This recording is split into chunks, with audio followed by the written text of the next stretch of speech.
ఆచి chicken masala. Karimnagar corporation లో BJP దూకుడు కనిపిస్తోంది. ఇప్పుడు అంతిమ ఫలితం మరికొద్ది సేపట్లో రాబోతుంది. ఇప్పటి వరకు మనకు అందుతున్నటువంటి ఇన్ఫర్మేషన్ 32 డివిజన్స్ లో భారతీయ జనతా పార్టీ లీడ్ కొనసాగుతోంది. ఇక కాంగ్రెస్ అలాగే బీఆర్ఎస్ చాలా దూరంలో బీజేపీకి ఉన్నట్టుగా చాలా స్పష్టమైనటువంటి సమాచారం వస్తుంది. కౌంటింగ్ కేంద్రం నుంచి మా ప్రతినిధి బ్యూరో చీఫ్ విజయ్ లైవ్లో సిద్ధంగా. ఎస్ విజయ్, అక్కడ తాజా సిచ్యువేషన్ ఎలా కనిపిస్తుంది? బీజేపీ శ్రేణుల్లో ఒక ఉత్సాహం కనిపిస్తుందా? 32 అంటే ఆల్మోస్ట్ విజయం ఖాయమైపోయిన పరిస్థితి ఉంది. ఏం చెప్తా ఉన్నారు? ఎస్ వల్లి, అందరూ అనుకున్నట్టుగానే ఇక్కడ బీజేపీ తన హవాను కొనసాగిస్తుందనే చెప్పుకోవాలి.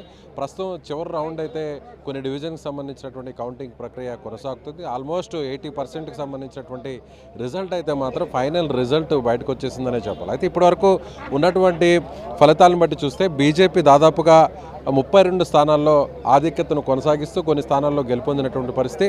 సో అదేవిధంగా కాంగ్రెస్ పార్టీకి చూసినట్లయితే 13 స్థానాలకి కాంగ్రెస్ పార్టీ పరిమితమైంది. అలాగే బీఆర్ఎస్ పార్టీ 8 స్థానాల్లో ఆధిక్యతలో కొనసాగుతుంది. కొన్ని స్థానాల్లో కూడా గెలుపొందింది. అంటే మొత్తం కూడా ఓవరాల్గా ఇప్పుడు నేను చెప్తున్నటువంటి రిజల్ట్ అటు గెలుపొందిన స్థానాలతో పాటుగా ఆధిక్యంలో ఉన్నటువంటి స్థానాలన్నీ కూడా కలుపుకొని నేను ఈ రిజల్ట్ అందిస్తున్నాను. ఓవరాల్ ఒకసారి చూసినట్లయితే BJP 32, Congress 13, BRS 8, MIM 5, All India Forward Bloc సంబంధించినటువంటి పార్టీ ఒక 2 స్థానాల్లో లీడ్ ఉన్నట్టుగా తెలుస్తుంది. అయితే ఒక స్థానంలో హోరాహోరీగా ఆ పోటీ నడుస్తోంది. సో అలాగే ఇండిపెండెంట్ సంబంధించినటువంటి అభ్యర్థులు కూడా 6 స్థానాలు, అంటే ఓవరాల్గా 66 స్థానాలు కానీ బీజేపీ తన హవాను కొనసాగిస్తోంది. 32 స్థానాల్లో ఇప్పటికే ఆధిక్యతను కొనసాగించడం, అందులో కొన్ని గెలిచినటువంటి స్థానాలు కూడా ఉన్నాయి. మరొక 7 డివిజన్లకు సంబంధించినటువంటి కౌంటింగ్ జరుగుతోంది. మరికొన్ని డివిజన్స్లో కూడా బీజేపీ ఆధిక్యత కనపరిచేటువంటి గెలిచేటువంటి అవకాశం కూడా ఉన్నట్టుగా ప్రస్తుతం వస్తున్నటువంటి ట్రెండ్స్ని బట్టి మనకు అర్థమవుతుంది. ఒకసారి బీజేపీ గెలిచినటువంటి ఆ డివిజన్స్ను ఒకసారి మనం పరిశీలించినట్లయితే, అంటే గెలుపు కావచ్చు, అదేవిధంగా లీడ్కి సంబంధించినటువంటి డివిజన్స్ను ఒకసారి మనం పరిశీలించినట్లయితే 1, 2, 3, 4, 6, 7, 12, 13, 18, 21, 22, 24, 29, 35, 36, 37, 38, 41, 42, 47, 48, 49, 50, 51, 53, అలాగే 54, 55, 56, 57, 62, 63, 66 ఈ డివిజన్లో బీజేపీ లీడ్తో పాటుగా కొన్ని స్థానాలను గెలుపొందింది. మొత్తం 32. అలాగే ఇప్పుడు మనం లైవ్లో చూడొచ్చు, మరొక డివిజన్కి సంబంధించినటువంటి రిజల్ట్ కూడా ప్రకటిస్తున్నారు. జక్కని అరుణ గారు బీఆర్ఎస్ పార్టీ అభ్యర్థి 9, రమ్యశ్రీ గారు బీజేపీ పార్టీ అభ్యర్థి 820 ఓట్లు, లతశ్రీ కసిరెడ్డి పార్టీ 701 ఓటు. దగ్గరికా వస్తుందా ఇప్పుడు?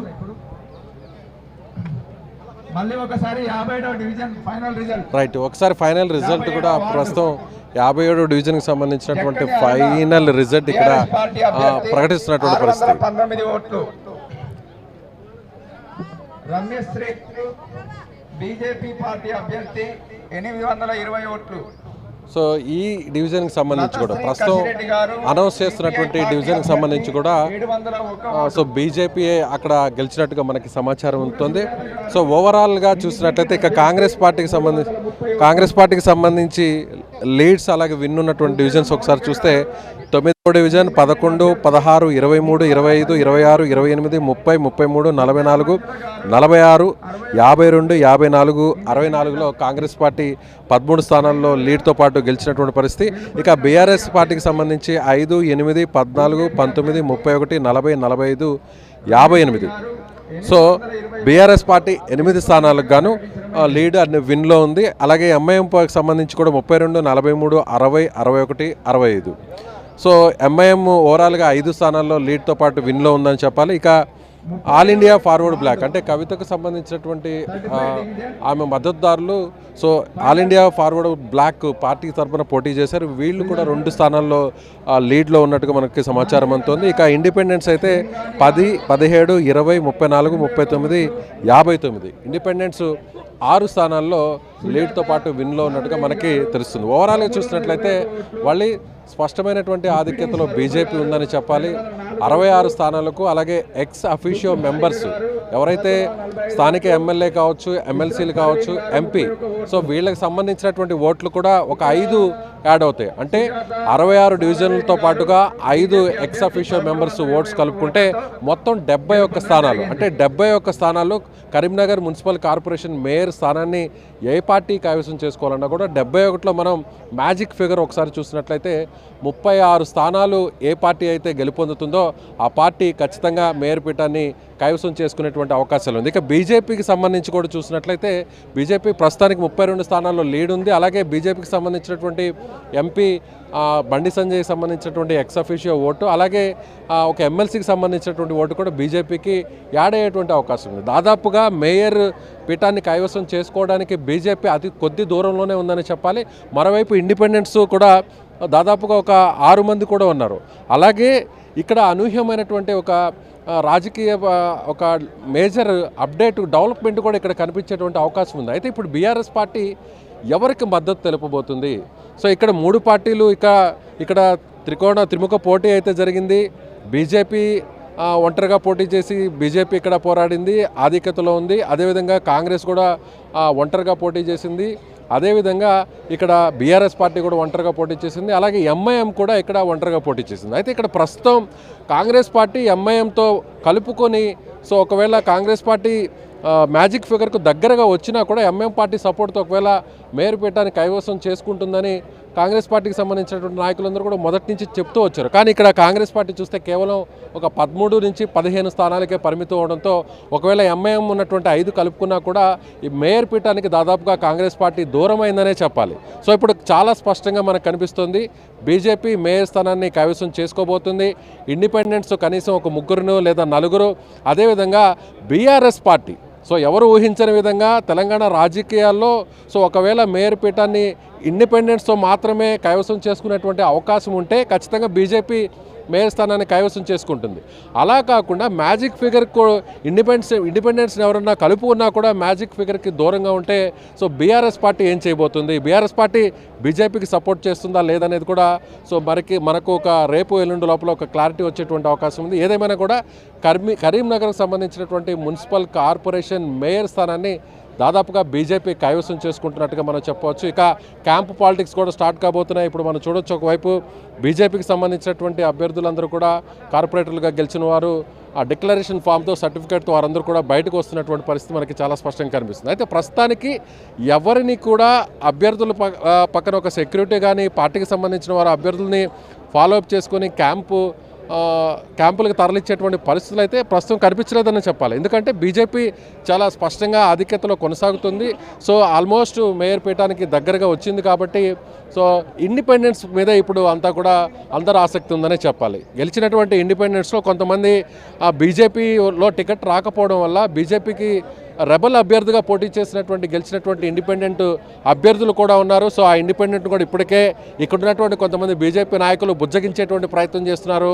వాళ్ళు తిరిగి తమ పార్టీ వైపు వాళ్ళని లోబరుచుకుని పార్టీలో జాయిన్ చేయడానికి ఇప్పటికే బేరసారాలు కూడా నడుస్తున్నటువంటి పరిస్థితి. ఓవరాల్గా చూసినట్లయితే బీజేపీ ఒక 3 ఇండిపెండెంట్ స్థానాన్ని కలుపుకుంటే ఖచ్చితంగా మేయర్ స్థానాన్ని కైవసం చేసుకునేటువంటి అవకాశం ఉంది. అందరూ ఊహించినట్టుగానే బండి సంజయ్ మార్క్ ఇక్కడ చాలా స్పష్టంగా కనిపించిందనే చెప్పాలి. కరీంనగర్కి సంబంధించినటువంటి మున్సిపల్ కార్పొరేషన్లో సింగిల్ మ్యాన్ వన్ మ్యాన్ ఆర్మీగా ఆయన పనిచేశారు. కేంద్ర మంత్రిగా ఉన్నటువంటి బండి సంజయ్ ప్రజల్లోకి ఆయన చాలా స్పష్టంగా సో ఇక్కడ కాంగ్రెస్ పార్టీ వైఫల్యాలను గతంలో 2 సార్లు మేయర్ స్థానాన్ని కైవసం చేసుకున్నటువంటి బీఆర్ఎస్కు సంబంధించినటువంటి వైఫల్యాలను ఆయన చాలా స్పష్టంగా ఆయన ఎత్తి చూపించగలిగారు. సో చాలా స్పష్టంగా ఆయన ఓటర్ని తమ పార్టీకి అనుకూలంగా మలుచుకోగలిగారు. అంటే కార్పొరేషన్కి సంబంధించి కూడా సెంట్రల్ నుంచి ఫండ్ రావాలంటే కార్పొరేషన్కి సంబంధించినటువంటి స్మార్ట్ సిటీ ఫండ్స్ అన్నీ కూడా గతంలో అధికారంలో ఉన్నటువంటి 3 సార్లు గెలుపొందినటువంటి ఎన్డీఏ నుంచే ఈ ఫండ్స్ అన్నీ కూడా కరీంనగర్కి వచ్చాయి, కరీంనగర్ కార్పొరేషన్లో. అందుకని ఈ మాత్రం అయినా కూడా అభివృద్ధి జరిగింది. అదే ఇక్కడ డైరెక్ట్గా బీజేపీకి కానీ మేయర్ స్థానాన్ని కార్పొరేషన్ కానీ అప్పగించినట్టయితే, బీజేపీ జెండాని గెలిపించినట్లయితే నేరుగా తాను కేంద్ర మంత్రిగా ఉన్నాను, ఖచ్చితంగా కేంద్రాన్ని ఒప్పించి మరి ఇక్కడ పెద్ద ఎత్తున తెలంగాణలో ఏ కార్పొరేషన్కి రాని విధంగా ఇక్కడ మరిన్ని నిధులు కూడా తీసుకొస్తారని బండి సంజయ్ పదే పదే ఆయన తన ప్రచారంలో చెప్పడం జరిగింది. ముఖ్యంగా కాంగ్రెస్ బీఆర్ఎస్కి సంబంధించినటువంటి వైఫల్యాన్ని ఆయన ఎప్పటికప్పుడు ఆయన ఎండగడుతూ వచ్చారు. సో బండి సంజయ్ మార్క్ ఇక్కడ చాలా స్పష్టంగా కనిపించింది. సో త్రిముఖ పోటీల్లో బీజేపీ కార్పొరేషన్ ఏదైతే కరీంనగర్ సంబంధించినటువంటి కార్పొరేషన్ను దాదాపుగా గెలిచినట్టే చెప్పాలి. సో అందరూ ఊహించినట్టుగానే బీజేపీ సింగిల్ లార్జెస్ట్ పార్టీగా గెలుస్తుంది అనుకున్నారు. అయితే ఈ స్థాయిలో అంటే రాజకీయ విశ్లేషకులు కూడా ఊహించిన విధంగా మేయర్ పీఠాన్ని కూడా కైవసం చేసుకునేటువంటి అన్ని సీట్లను బీజేపీ సాధించడం అనేది కూడా ఒక రకంగా ఇది బండి సంజయ్ మార్క్ అనేది మాత్రం ఖచ్చితంగా చెప్పవచ్చు. వలి okay Vijay, thank you very much. అది విజయ్ చెప్పినట్టు చాలా స్పష్టంగా బీజేపీకి ఈ కరీంనగర్ మున్సిపల్ కార్పొరేషన్ దక్కబోతుందని చెప్పి చాలా క్లియర్గా అర్థమవుతుంది. ఫలితం తేలిపోయింది. ఎందుకంటే 32 స్థానాల్లో మిగతా పార్టీలు ఏవి కూడా దగ్గరకు కూడా రాలేదు. కాంగ్రెస్ చాలా దూరంలో ఆగిపోయింది. అలాగే బీఆర్ఎస్, ఎంఐఎం ఇవన్నీ కలుపుకున్నా సరే ఎక్కడా కూడా దగ్గరకు రాని పరిస్థితుంది. సో డెఫినెట్గా కరీంనగర్ మున్సిపల్ కార్పొరేషన్ బీజేపీదే. ఇక స్వతంత్రులు 6 గెలిచినట్టుగా తెలుస్తోంది. స్వతంత్రులు ఆల్మోస్ట్, ఎందుకంటే బీజేపీ టికెట్ రాని వాళ్ళు స్వతంత్రులుగా పోటీ చేశారని కూడా ఒక చర్చ ఉంది. కాబట్టి వాళ్ళు ఆల్మోస్ట్ బీజేపీ దగ్గరికే చేరే అవకాశం కనిపిస్తుంది. సో ఎట్టి పరిస్థితుల్లో చాలా క్లియర్ కట్గా కరీంనగర్ మున్సిపల్ కార్పొరేషన్ అనేది బీజేపీ కైవసం చేసుకోబోతుందని కూడా క్లియర్గా దీన్ని బట్టి అర్థమవుతోంది.